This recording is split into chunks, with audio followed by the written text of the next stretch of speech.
Hello and welcome to Glenveagh Interim Results 2025. My name is Laura and I will be your coordinator for today's event. Please note this call is being recorded and for the duration of the call, your lines will be on listen-only mode. However, you will have the opportunity to ask questions at the end of the call. This can be done by pressing star 1 on your telephone keypad to register your question. I will now hand you over to your host, Stephen Garvey, CEO, to begin today's conference. Thank you. Good morning and thank you, Laura. I am Stephen Garvey, CEO of Glenveagh. I'm joined today by our CFO, Conor Murtagh. We appreciate you joining our interim results call for the first 6 months end of the 30th of June 2025. This morning, I'll walk you through the key highlights, the market, the policy context, and how our strategy is showing up in home building, partnerships, land and innovation. Conor will take you through the financials and capital allocation, and I will return to the outlook and closing remarks. As always, we will leave plenty of time for your questions at the end.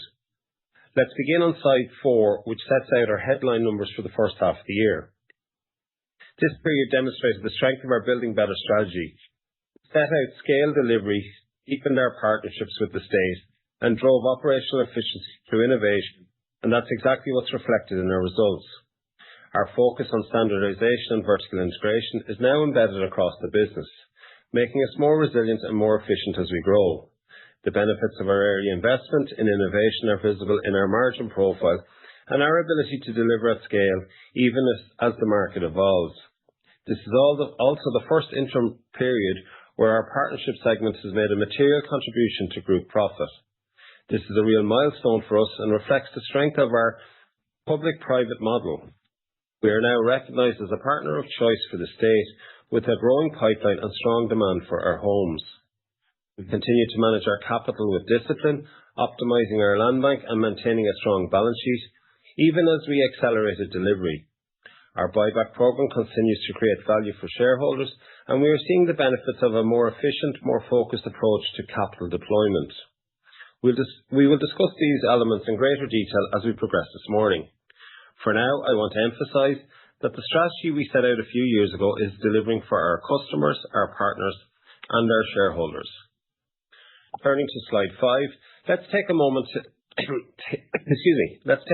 to consider what sets Glenveagh apart in the current environment. The need for new homes in Ireland remains acute, and government policy is more focused than ever on increasing supply. This is happening against a backdrop of continued economic strength and a supportive policy environment, so the market opportunity is clear. What gives us confidence is the way we've positioned the business to capture the opportunity. We've built a sector-leading platform, one that's not just about scale, but about delivering high-quality homes in the right locations, supported by a uniquely integrated operating model. Our early investment in innovation and standardization is now delivering tangible benefits, making our business more resilient and more efficient as we grow. We are seeing the benefits of our deepening partnerships with the state and hard-won reputation as a partner of choice for public housing delivery.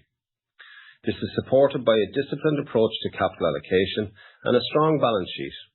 Our focus on profitable growth, active land bank management, and ongoing investment in our supply chain is enabling us to create long-term value for the business and drive sustainable returns for our shareholders.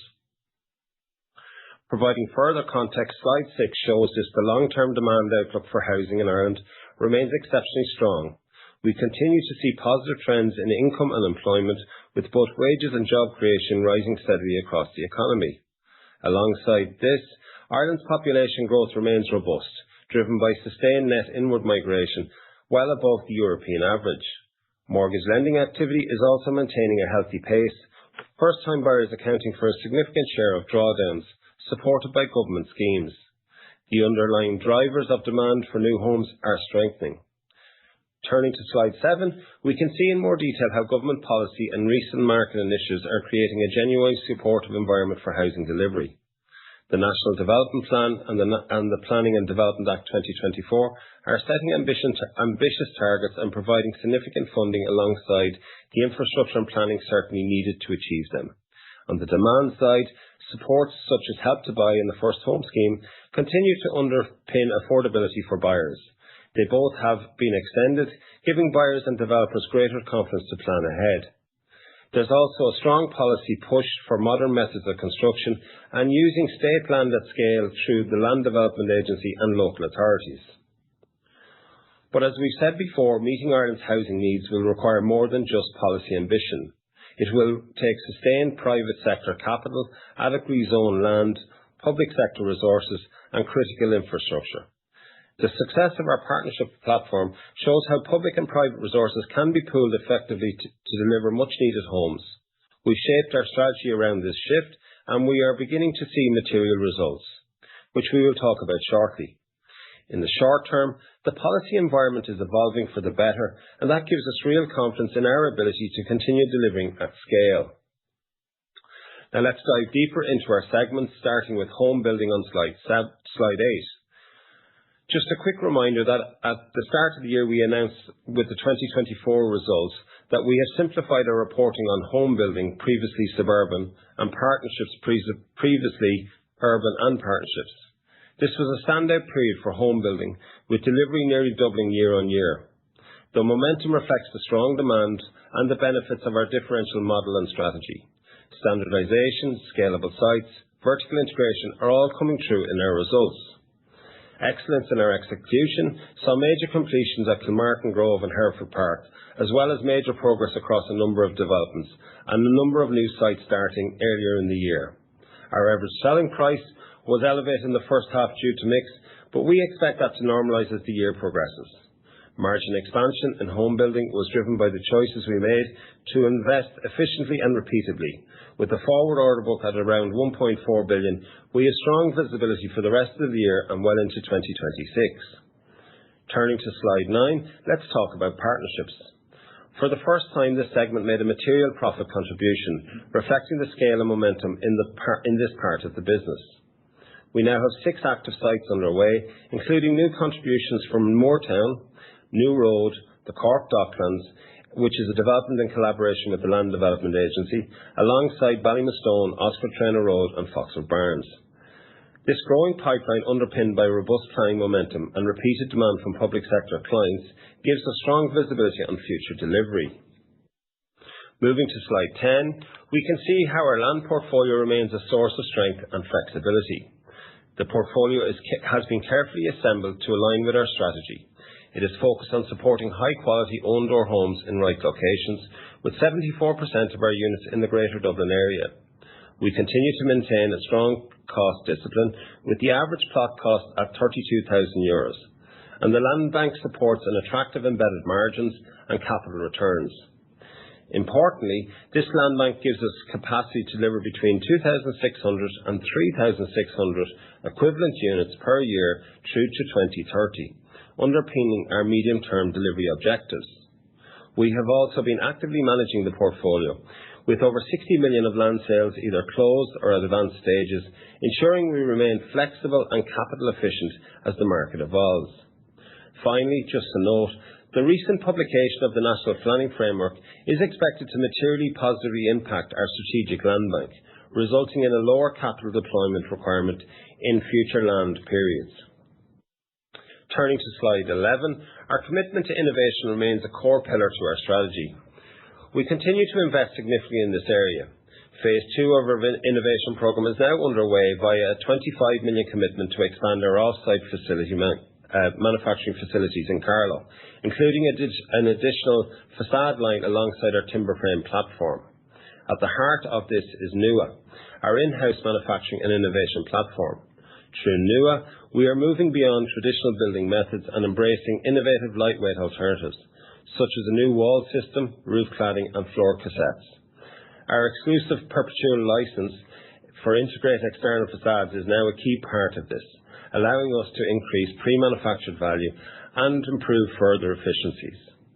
Off-site manufacturing and modern methods of construction are already delivering tangible improvements in cost control, build efficiency and margin performance, all of which makes Glenveagh more resilient, more efficient and better positioned to deliver at scale as the market evolves. With that context, I'll hand you over to Conor to talk you through the financials and the capital allocation. Thanks, Stephen, and good morning, everyone. I'll take you through the financials for the first half of 2025, starting with the income statement, then moving to the balance sheet, land and cash flow, and finally our capital allocation priorities. As always, we'll outline the key drivers behind the numbers and what they mean for the business. If we can turn to slide 13. As Stephen noted, the first half of 2025 marked a period of strong growth for Glenveagh. Group revenue reached 342 million, up 124% on last year. This uplift reflects the momentum we've built in both home building and partnerships, with delivery volumes and on-site partnership activity both moving in our favour. Gross profit increased to approximately 67 million, and our gross margin expanded to 19.5%, up 130 basis points. This margin improvement is as a result of several years of investment in standardization, scale, and vertical integration, in addition to mixed benefits. Work in progress rose to approximately 347 million, which is in line with our plans to ramp up home building output and deliver under the Croí Cónaithe scheme. Net assets finished the first half at 748 million and reflects approximately 35 million of capital returns in the period. Altogether, it shows we're supporting growth in a disciplined way, optimising working capital, managing our land bank and maintaining a strong balance sheet. Moving to the land bank slide then.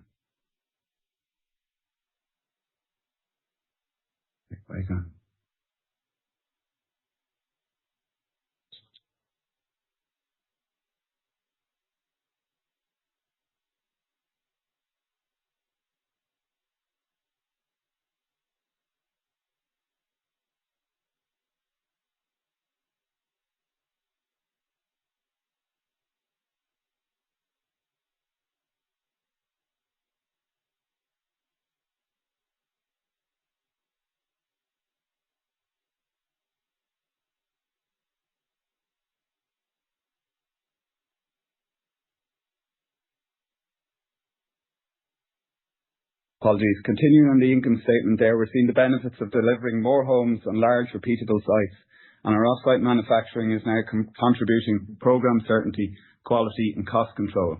A feature of both business segments in 2025 is the completion of sites in phases, with cost contingencies unutilised supporting margin expansion.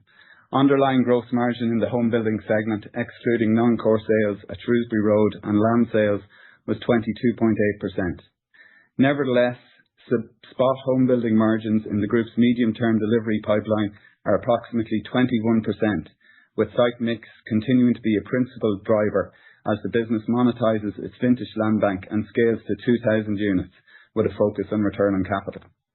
Gross margin in partnerships in H1 was 16.2%, ahead of target owing to site mix and unutilised contingency due to strong cost control.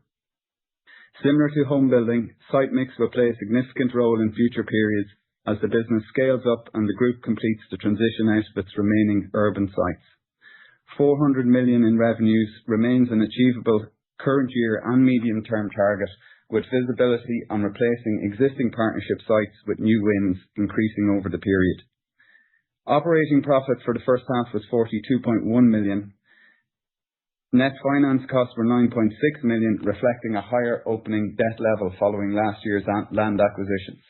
Profit before tax was 32.5 million and earnings per share came in at 5.2 cents. Moving to the balance sheet on slide 14. Focusing in on the key numbers here. Land balance excluding development rights was 536 million. Down from year end as we continue to actively manage the land bank and focus on capital efficiency. I'll come back to land on the next slide. Work in progress rose to 347 million, which is in line with our plans to ramp up home building and deliver under the Croí Cónaithe scheme. Altogether, it shows we're supporting growth in a disciplined way, optimising working capital, managing our land bank and maintaining a strong balance sheet.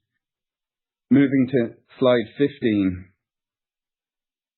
I touched on it briefly, and you can see how our land bank is evolving and supporting our growth agenda. The 536 million land balance at June 2025 represents a peak investment level for us. From here, we're focused on reducing capital intensity, delivering units from our existing land bank, and executing targeted disposals. We remain on track to complete land sales of 100 million across 2025 and 2026. More than 60 million of that is already closed or at advanced stages of contract. This strategy is about prioritising capital employed in land and focusing on sites of scale that can support delivery in both home building and partnerships. Given the strength of the land bank, both in terms of scale and product type, i.e. owned-door homes, we can both grow the business and reduce capital deployed in land towards 400 to 450 million over the next number of years. Next, slide 16 shows our cash flow. Operating cash outflow was 10.8 million, a material improvement from the 194 million outflow in H1 last year. That is driven by higher completions, greater contribution from partnerships, and tighter working capital management. Importantly, net debt was 230 million, a lower figure than this time last year, despite a materially higher starting position.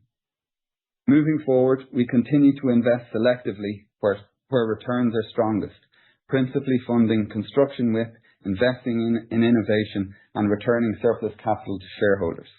Which brings me to slide 17, where we have our capital allocation priorities. Our medium-term visibility is as strong as it has been. We have clear line of sight on unit growth combined with land bank reduction, on replenishing the partnerships pipeline, on freeing up capital, while capturing manufacturing benefits that will provide a structural medium-term cost advantage. Against that backdrop, we continue to focus on 4 key priorities. Firstly, land. We're actively reducing our land bank, as I set out, primarily through unit delivery and targeted unit sales. But importantly, we will sustain, as Stephen mentioned, the capacity to deliver 2,600 to 3,600 units per annum. Secondly, work in progress. Investment here is supporting the planned increase in home building outputs to 1,900 units in 2027, which remains a core driver of revenue growth. Third, supply chain and innovation. We're investing in off-site manufacturing and next-generation building approaches. That includes a 25 million commitment to deliver a new external facade line and facility upgrade, which will transform how we deliver homes. Approximately 10 million of spend will occur in 2025, 10 in 26, with the balance in 2027. And finally, returning excess cash. The buyback programme announced in May has been expanded from 85 million to 105 million. That's been made possible by strong operational performance, robust cash generation, and good visibility on land sales. To date, approximately 84 million has been deployed under the current programme.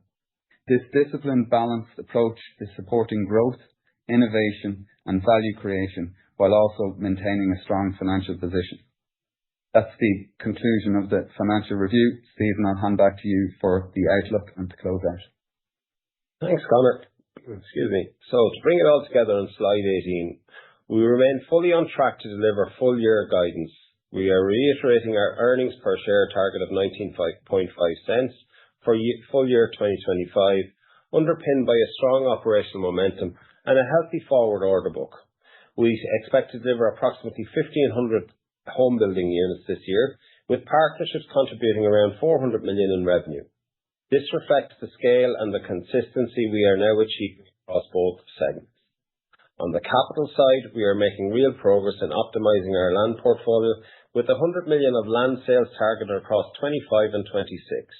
And our land bank remains a core strength, giving us the capacity to deliver between 2.6 and 3.6 units per year, all the way to 2030. Notably, we are achieving this growth while reducing the net debt and returning value to shareholders by expanding our buyback programme to 105 million today. To wrap things up on slide 19 and 20, we have our differential investment case.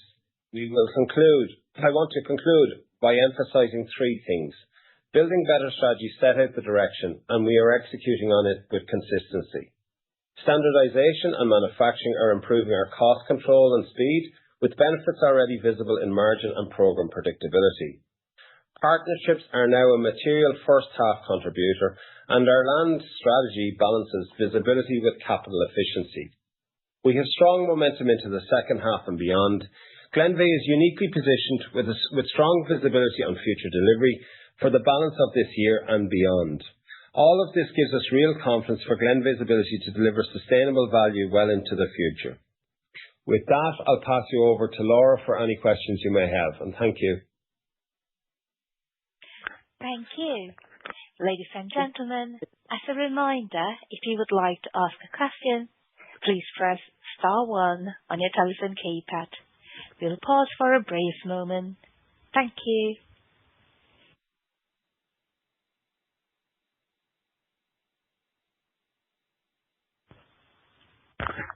We will now take our first question from Colin Sheridan of Davy. Your line is open. Please go ahead. Thank you, and thanks for the presentation, guys. Just maybe starting on partnerships, maybe you could talk a little bit about what the pipeline looks at this point in time, and I guess with the changes we're likely to see from government with additional funding and a change to housing for all, how you think that could evolve, or how you'd like to see it evolve in the next year or so.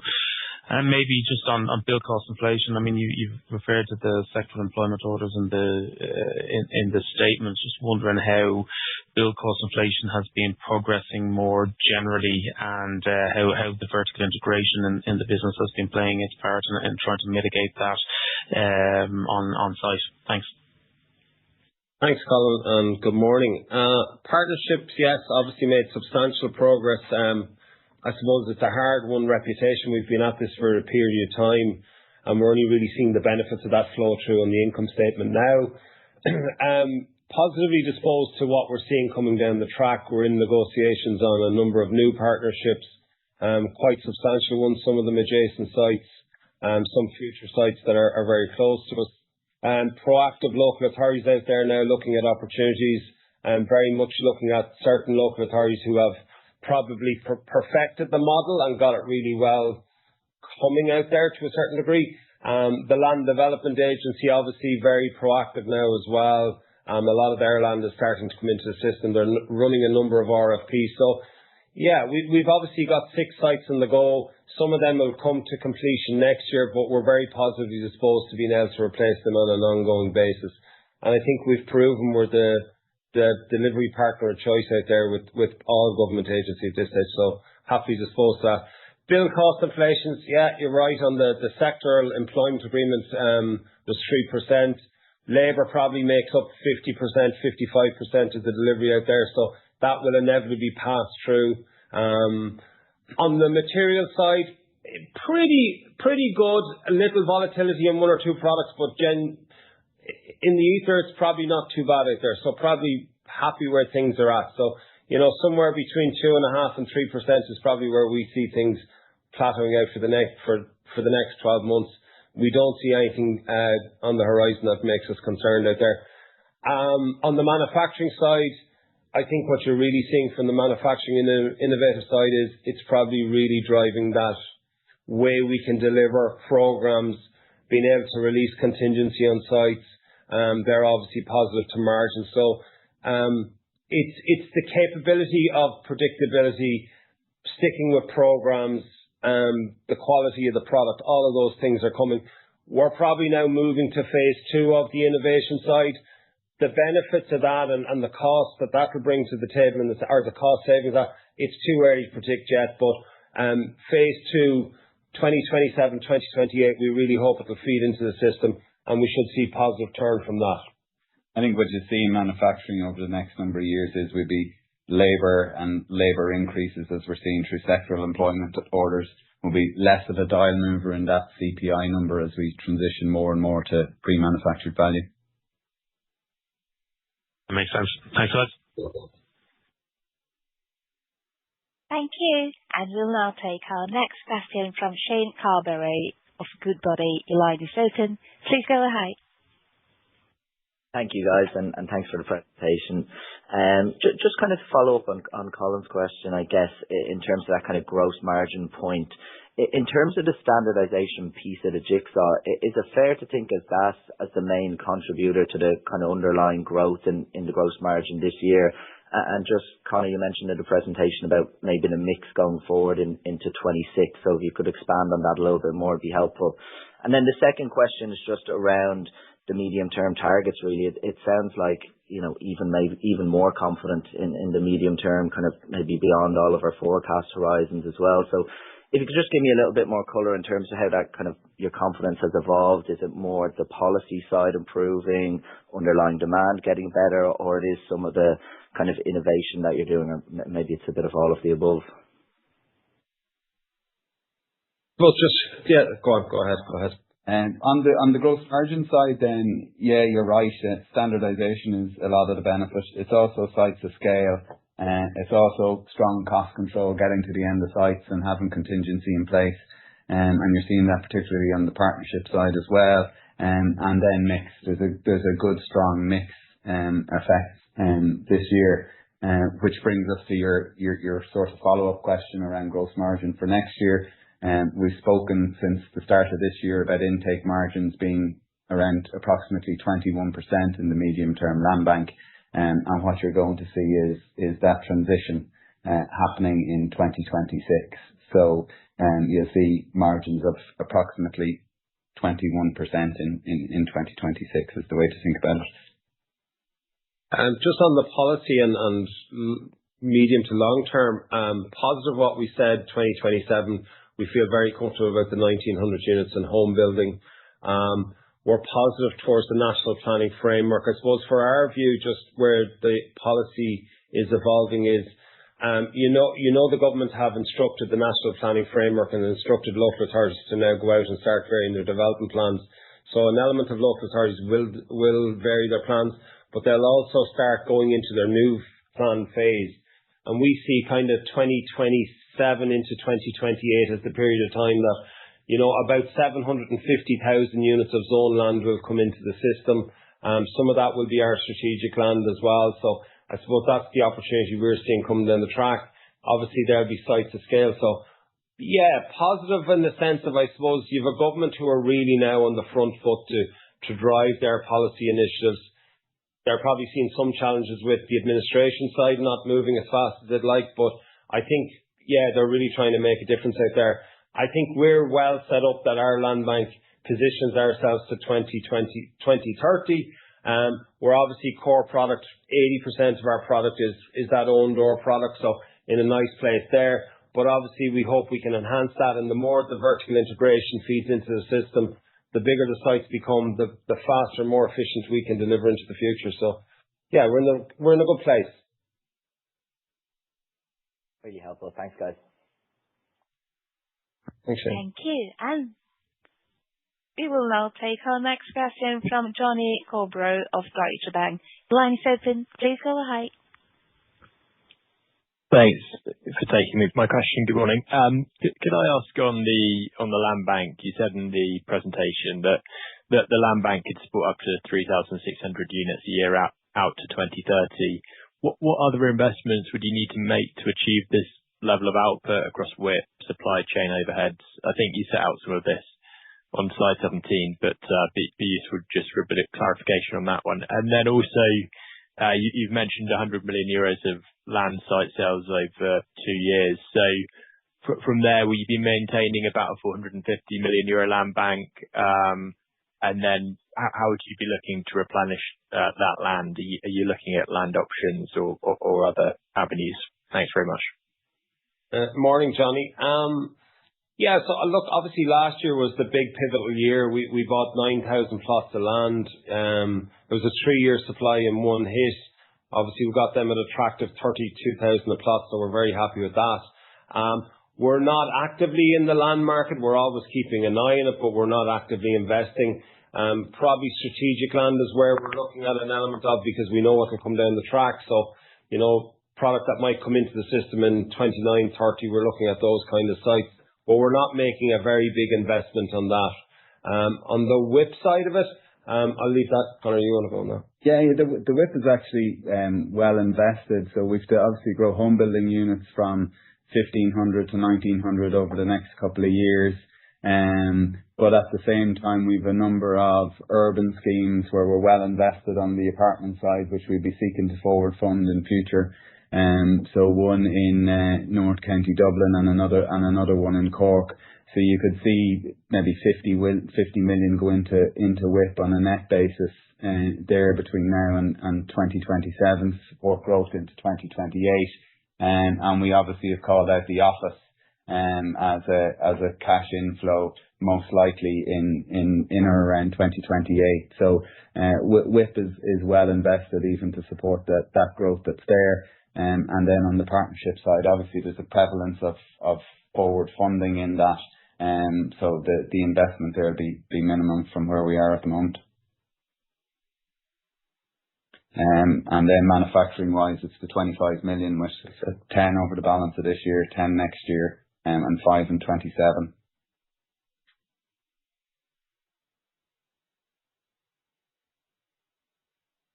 Okay. Thanks very much. Thank you. Okay. Thank you. Once again, as a reminder, if you would like to ask a question, please press star 1 on your telephone keypad. And while we wait, I'm handing it over for the written question. Thank you. So we've had a question in from Glynis Johnson, and she has asked regarding the admin cost for H125, what drove step up and what is the guidance for FY25 and medium term? Second, on land market, she's asked, given the competitive land market, but also the positive upside potential to your strategic land, is there scope to increase the land sales targeted? And lastly, can you elaborate on the facade production? Is this the Mauer system, and how many home units would this likely cover by 2027? I'll take 1 and 2 there. On admin cost, H1 reflects the run rate from H2 2024. So consensus is around 51 million of administration costs for 2025. So we're comfortable with where that is. And over the medium term, we said we want to reduce admin costs to less than 5% of revenue, and are on track to do that. The land market and potential for more land sales, and what we'd say on that is we've greater certainty on the 100 million of land sales than we had a number of months ago. However, the likelihood of it being materially in excess of 100 million has reduced. So 100 million is a good number to have across 25 and 26. And Steve, do you want to take the Mauer system? Yes, you're right on that, Glynis. Obviously, we're the sole holder of that licence in Ireland. We think it's a huge opportunity for us. The potential savings and how this can evolve is it'll make huge benefits for our prelims on site. It's a better, more attractive looking product. We've had some of the local authorities down to look at the finished product. They're really impressed with it. So they're actually, the quality of it and the aesthetics of it, it's really pleasing. We are putting it into production in 26. First homes are going out in 2027. We're going to take it on a phased basis, so probably 10% of the portfolio we'll start with. But the ambition is to get it right across the portfolio by a period of time. Like we've done with all other innovation and manufacturing, we've taken a set basis to it. But I suppose the real benefit is if we see success, we can start factoring that into us as we acquire new lands and right across the portfolio. So hopefully we'll see the positive turn from that into 2027.